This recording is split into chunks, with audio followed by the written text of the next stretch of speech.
Welcome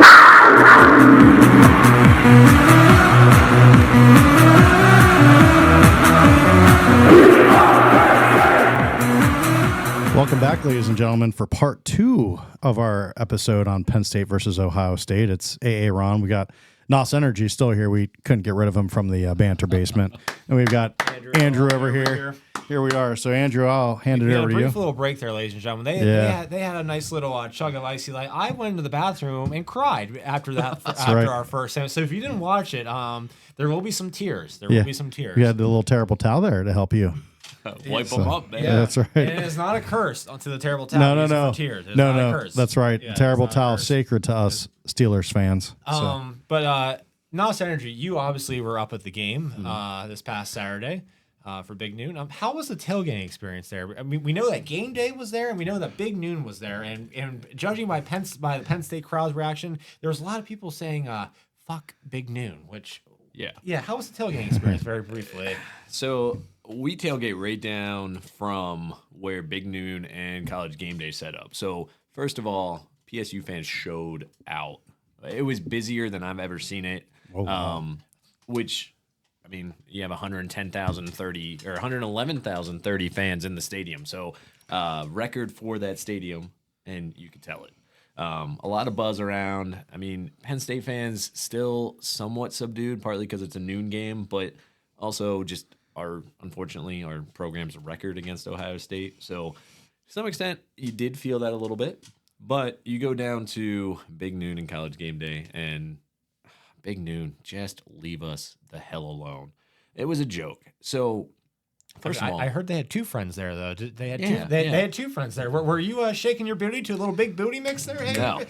Two friends. Yeah. So, do you know who 2 friends are? No, I don't even. Oh. No, I have no idea who that is. So, you walk down. Oh, man. This is a stare off Excuse me? I'm sorry, yeah. We're getting off topic here. Yeah, okay. Yeah, we are. Yeah. Continue. Sorry about that. Yeah, the timer's going to go off. But, speaking of, continue. But you walk down to it. Over College Game Day, you didn't see a single person working for them trying to coax people in. It naturally brought the crowd.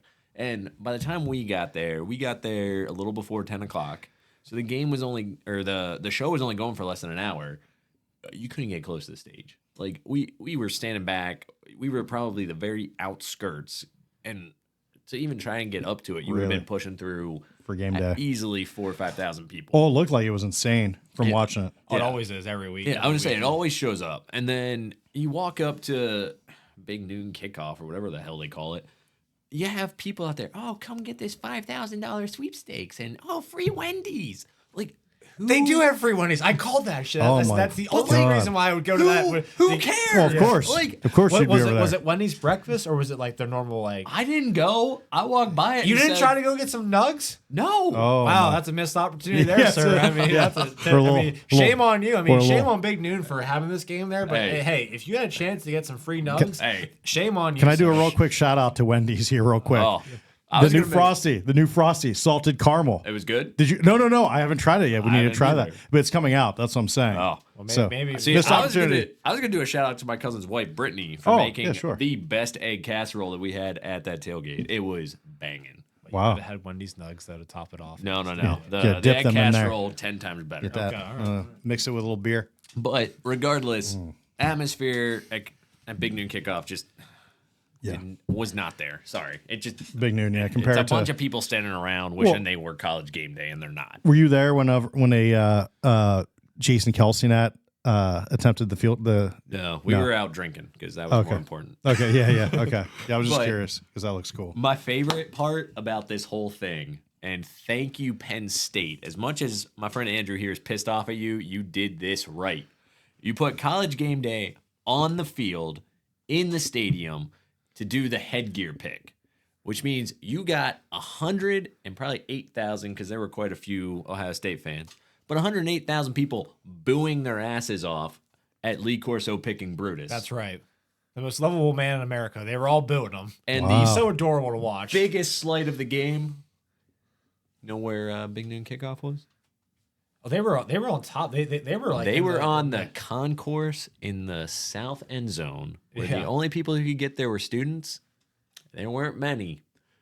Yeah, So, even after the game, there was probably only about 50 people that. Interesting. So I was like, thank you, Penn State. You did that right. You made sure that big noon kickoff got the big middle finger of, yeah, you wanted to come in the stadium. You're in the stadium, but you're not going to have a say in anything else. You're closer to the toilets. Yeah. Yeah. Close to the Wow. toilets. Wow. And the bottom line is, why are you putting a top 5 matchup at noon? Like, I'm sorry. Because- any other conference, that game is a 7:30, 8 o'clock kick, and Fox has to come in and screw it up. It could be on NBC. You know the only saving grace?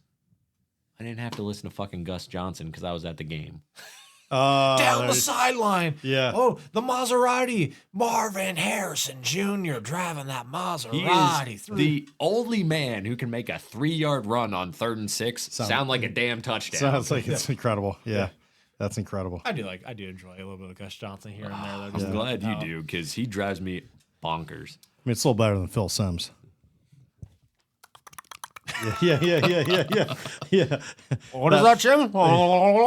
Yeah. Where's Colin Needham at when you need him? Yeah. But if anyone doesn't get that reference, just go and watch a couple of highlights from Jim Nance and Phil Simms. You'll Simms, understand yeah. the reference. That's true. Anyway, so towards the end of our first segment there, NOS Energy, we were starting to touch base on the coaching failures here at the Penn State University, or successes, whatever way you want to look at it. So is this loss on Franklin? Is this loss on the coaching staff? What is your? Yes, he's to blame. You can't be the head coach of a football team and not take the blame on this. The bottom line, and we talked about this in our last segment too, but the lack of discipline, I'm sorry, that's coaching. 10 points are essentially added on to Ohio State because of our penalties, and we talked about that in the first segment again, as far as the 15-yard taunt penalty and the 5-yard offsides.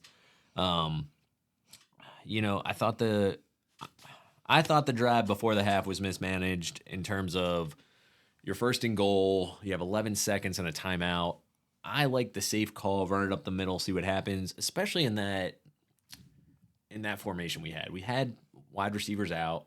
You're not stacked in the middle like we were at the end of the game. So the chance for penetration's there. You have a timeout. You run the ball. If you make it, great. You scored a touchdown. You don't risk the ball. If you don't, great. Call a quick timeout. You're going to have 7 or 8 seconds left. That gives you time to throw that fade. And if the fade doesn't hit, you still have time to kick a field goal. That's my opinion. Again, I didn't hate the call of the fade, and I think you and I talked about that. It just wasn't what I would have done. Again, regardless, you were going to get 2 plays there if you did it right, which And then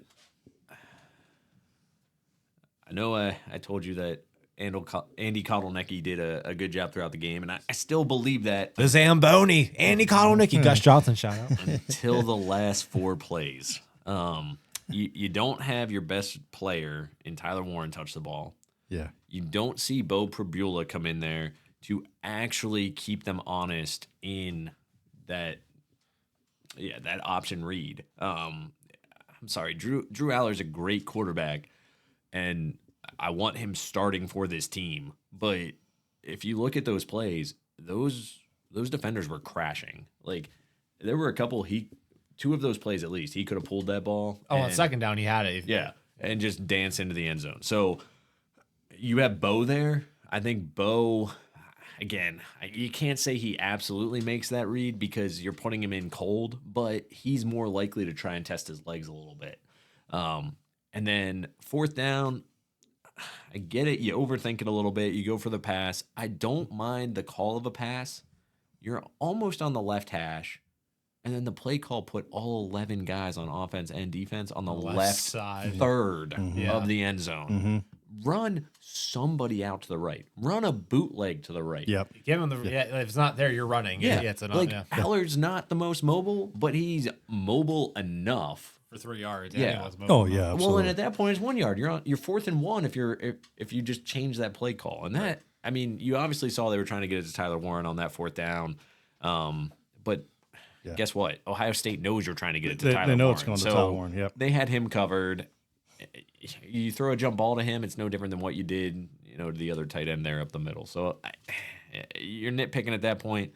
I think the biggest issue, and this is what we talked about at the end of our last segment, lack of discipline. Just I think if you coach that and you coach that desire, that drive, everything else, I think this game works itself out in our favor. And this is something we've seen year in, year out, is we make stupid penalties. And it hasn't changed in Jim Franklin. Or yeah, Jim. We're on nickname terms here. That's right. Yeah.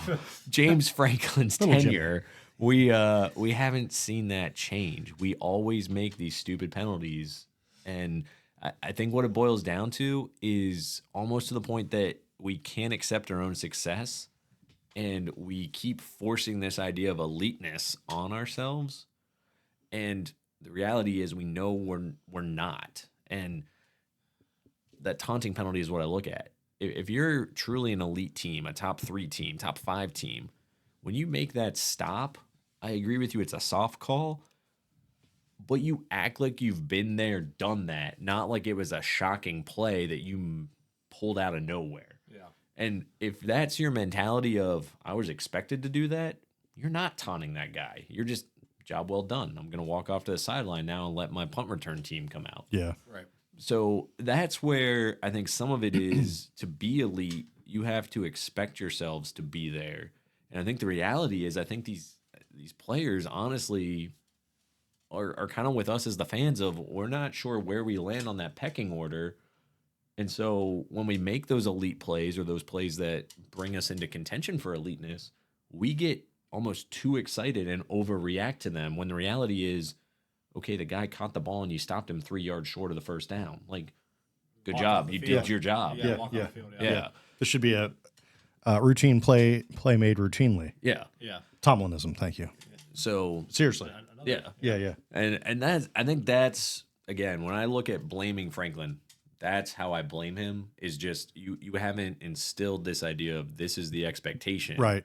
Yeah. They think they've exceeded the expectation. Yeah, which, no. like, that shouldn't be. Yeah. We've had an elite defense for the last 5 years. And this year is the first year that I look at our defense and I go, who are we? Thanks, Tom Allen. Oh. Yeah. Hey, Ron, do you have anything on To add on to that? Do you think Franklin's to blame? Very like. Yeah. Real quickly, I absolutely, coaching is to blame. I mean, they're the captains of the ship. You know what I'm saying? So, yeah, I absolutely think Franklin is to blame, but he's not solely to blame. He's not out on the field playing. So the players obviously have to hold up the standard. They have to hold up, their end of the bargain, essentially. You know what I mean? Clearly, we've lost to Ohio State now. How many times? We've lost so many big games in the past. In the Franklin era, let's just say, and quite honestly, whether you're a coach, whether you're a player, I mean, if I was like, that would piss me the hell off. I'd be pissed. Like I would have had, if I was a sophomore, let's say, or I was a junior, and this was my 3rd time playing Ohio State, for instance, let's say I'm a junior, and we've lost, because we have, like I'm 0-2 against Ohio State, essentially, let's say that.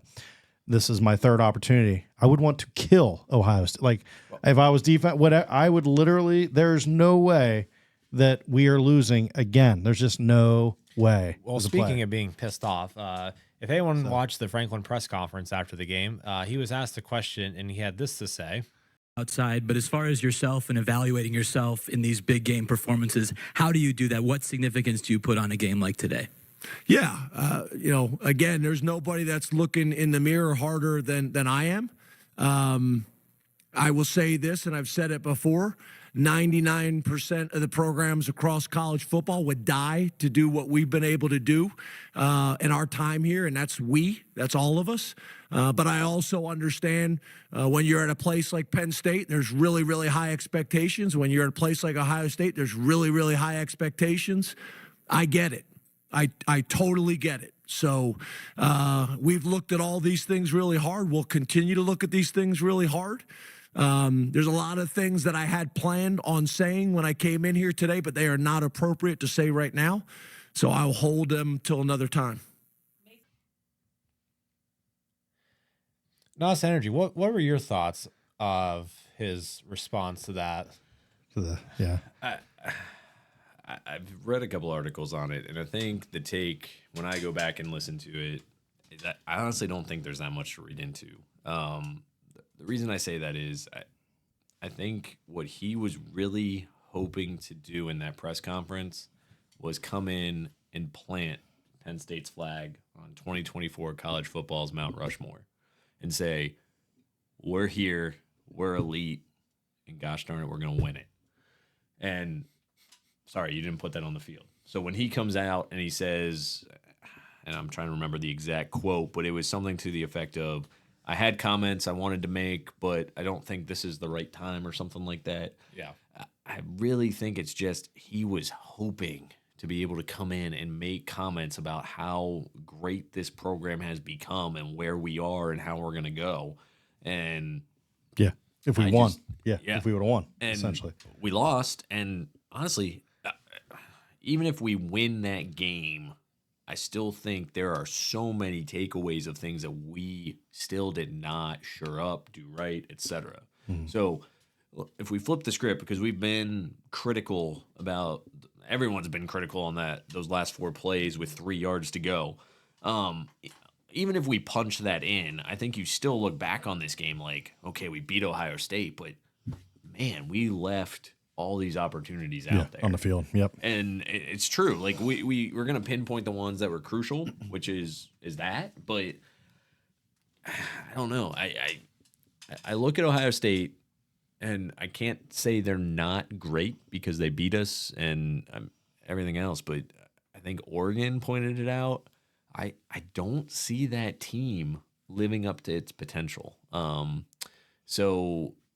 They did a stat prior to the game as well, as much as we're reacting to Franklin.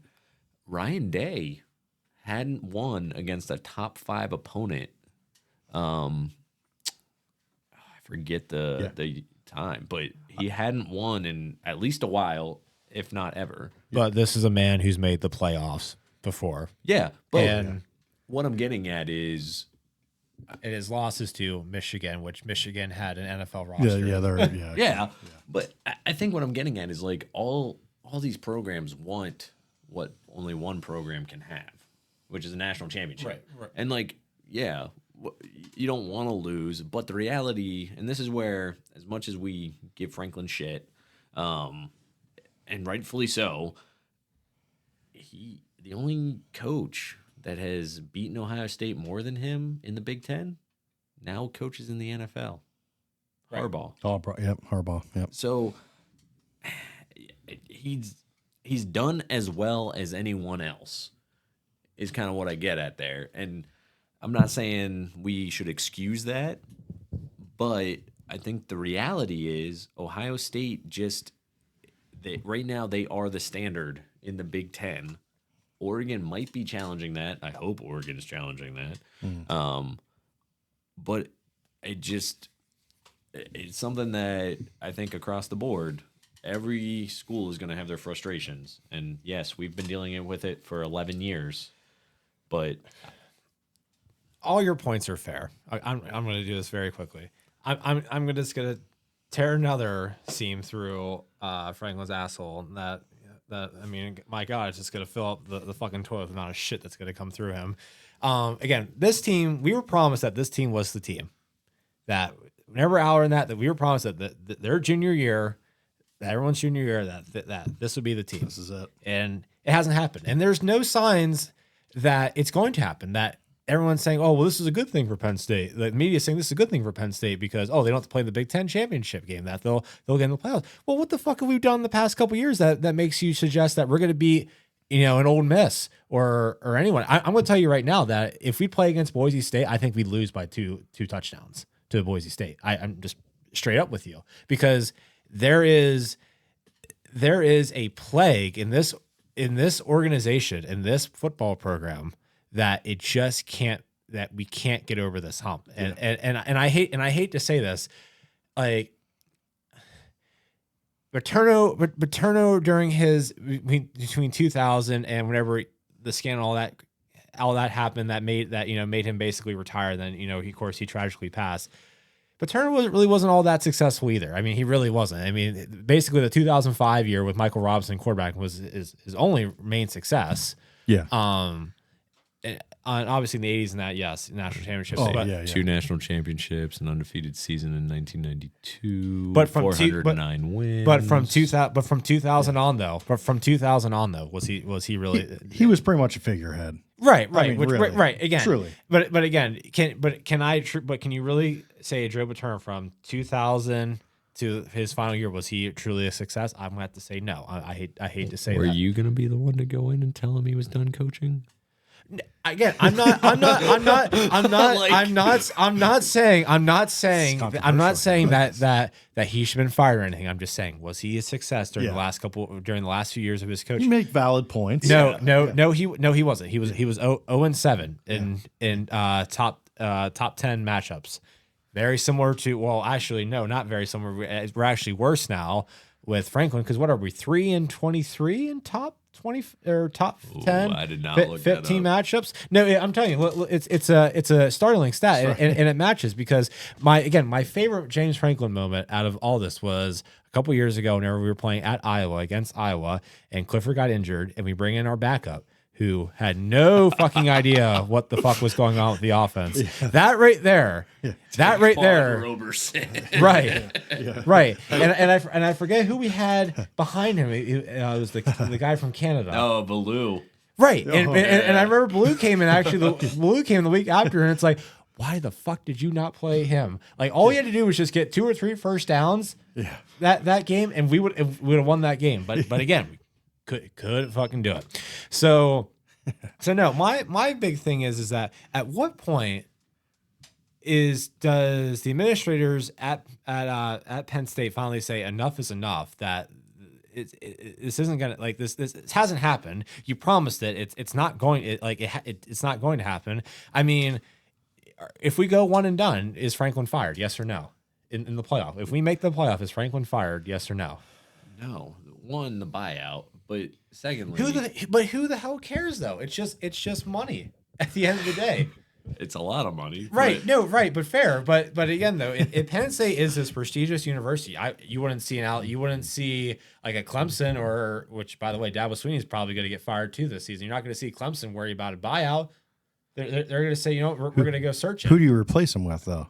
that's a good question. Here, That was going to be my question. Okay. Yeah. Well, Because I don't know. I'll throw out some names to you. Before we jump to that, what I wanted to do is also respond to you saying that this was the year, because I agree, and I vaguely remember That's what that. we were promised. We were I promised remember that. this was the year. His conversation with Joel Klatt for Andrew likes promises. Yeah. When he made that can you remind me when he made that comment? It was in the summer whenever Klatt did his summer interviews with the coaching, and So that was this summer.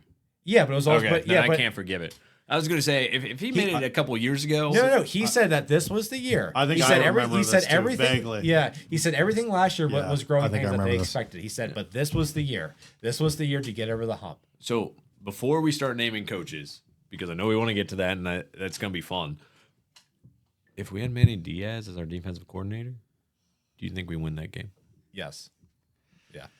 Yeah, probably. I mean, Manny Diaz. The bottom line Last is year. our defense this year is not the Penn State standard. And you can quote stats and everything And else. Abdul Carter is not a first round pick. I don't give a fuck what anyone says. I think he lost stakes in that. But I think he lost because of Tom Allen. That's my bottom line. Right. Totally fair. I think he needs to be in the middle of the defense. I think.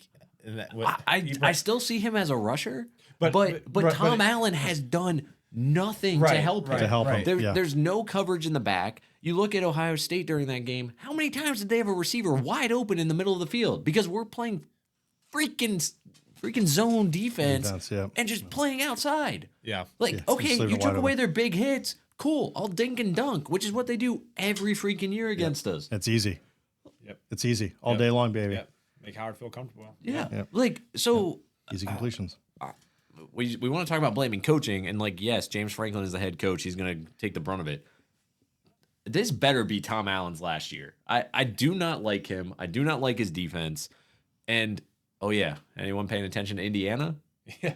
Well, Indiana deserves to be ranked higher than us. The rankings come out tonight, folks, so we don't know where we're going to fall at, which we'll get into that in our last segment here. But that's my biggest pet peeve is we had Manny Diaz, and I think if we still have him, this defense is head and shoulders better than what it is right now. And instead, we have Tom Allen. And guess what? His replacement, yes, he brought in transfers, but he's kicking everyone's ass. And he's at Indiana, Right. the mediocre school that we always took for granted we were going to beat. Yeah. Yeah. And they're now sitting No number one in the Big Ten. No longer. Yeah. Yeah, no longer. So give me just a coaching change. Just throw a name out there. I'm a big I don't- I'm a big fan of legacies because my family has a ton of legacies in Penn State. So most of mine are actually repeat offenders. So number one, bringing Manny Diaz back. Okay, I'll give you that one. I'll give you that one. So he leaves Duke, comes to a little bit of a better program where he doesn't have to do that as won't much. ever happen. I agree. Yep. I'm not saying these are plausible. I'm saying these are people that if you were to fire Franklin, you should be making a phone call to. Do they come? Maybe, maybe not. Yeah, if you But- could try. Yeah. You bring Manny Diaz back, you're going to have an elite level defense for however long he is your head coach. Bill O'Brien. Ooh, I didn't even think about that. He's at Boston College. That's actually not a bad idea. And by the way, I would say he's the only successful Penn State head coach that we've had in this 2000 decade. With all the shit that he went through, Right. Yeah. the fact that he actually made that team into a winning team in terms of record wise, and he got some players into the NFL like Matt McGloin, Yeah. speaks way more volumes. volumes than what Franklin's done Because of the last everything 5, that 6 we've years. gone through. Just Yeah. a reminder, right? He comes in right after that whole scandal. So we have sanctions, right? Right. I forget the extent of them, but essentially we had a 54-man roster instead of the typical 80. Yep. Our scholarships were limited, if we even had them, to be honest with you, and I think we were only down to like 1/3. Like it was like ridiculous. It was and we were no longer eligible for bowls. So he still somehow recruited, Yep. and he took a team that lost to the University of Ohio, not Ohio State, University of Ohio, Good old Mac. in their starting game, and then took them to an 8-4 record his first year. Won Big Ten Coach of the Year and National Coach of the Year. And then you turn around that following season, you graduate some of those people because part of what made the crux of that 8-4 team were seniors that came back for the last year. That following year takes a team that's even worse and goes 7-5. Yeah. Which is impressive. Yeah. Yeah. Very impressive. Yeah. So he had creativity. He made, like you mentioned, Matt McGloin look better than he was. He made Christian Hackenberg at least appealing to the Jets for them to draft him. But he then bounced around, didn't have as much success in the NFL, which Actually, he did have success in the NFL. He did well with the Texans. Just whenever he became a GM, that's whenever shit hit the fan with him. he then went to Bama, As an offensive coordinator, and now he's at Boston College. Yeah. So continue that path, get him back into by the way, Bama had a lot of players go into the NFL, and they were in the playoff. They were always- playing meaningful football games in January. So if you're going to replace him, I think those are your top two. Okay. And then my fun one, Nick Say, Saban. say it. Okay. All right. Nick Saban. We're not even gonna dive in. He looked good in that Nittany Lion hoodie. It won't ever happen. I would love Nick Saban, but it won't ever happen. I'm gonna throw out Bill O'Brien. You and I match on that one. Totally agree with you that the fact that we let him actually go to Boston College and actually just like become the head coach there, and without even making a phone call to him, again, failure from the university. Regardless of the buy, I don't give a shit. It's money. The university will find ways. Universities always do. They've got a lot of money. I'm going to throw an interesting one out there, and we end up playing them here in the last stretch of the season. PJ Fleck. I'm actually very concerned about going to Minnesota because, again, I'll say this about PJ Fleck. He is able to develop players. And, again, it's not a big program up there, but again, and they don't always have the best seasons, but, again, they're always kind of, you can see their team getting better and getting better and getting better throughout the season. And I think that's what you need here with Penn State going forward. And then I'll throw out another one here, and no one's going to agree with me on this one. But again, because I think the culture here at Penn State sucks and this tradition kind of needs to go away because honestly, it's been a losing tradition over the past 20, 30 years. again, no one has done more than this man in the past 2 years. Coach Prime, I'll just throw it right out there. He won't come. He's not gonna call we won't get him. But Yeah.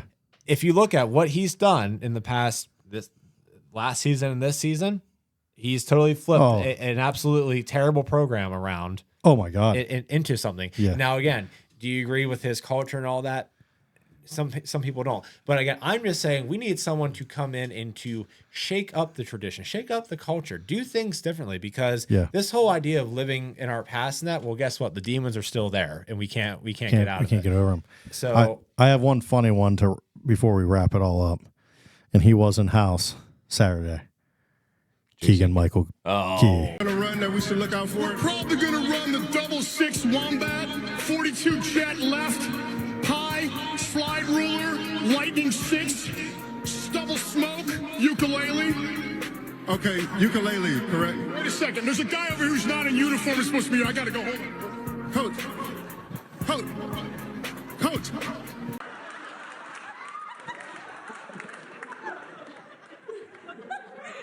I'm gonna remove your duodenum.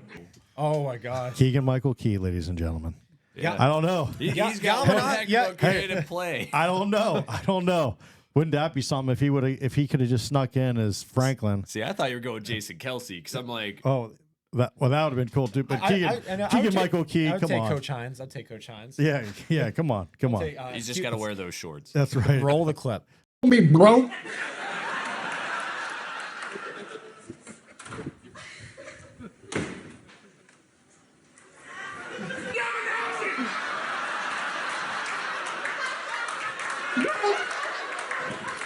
You ever call me bro again? Ever? You hear me? Yes. Roll. That's right. Get that on. So, but anyway. But yes, so ladies and gentlemen, that was segment 2 here of our Penn State episode here with the lovely NOS Energy. Thank you, sir, again for joining us. Thank you for being with us. Thank you Down again for here having in the banter basement. Segment 3 will be coming up here next. We'll be talking about the playoffs potential. So thank you guys for watching, as always. Here we go. That was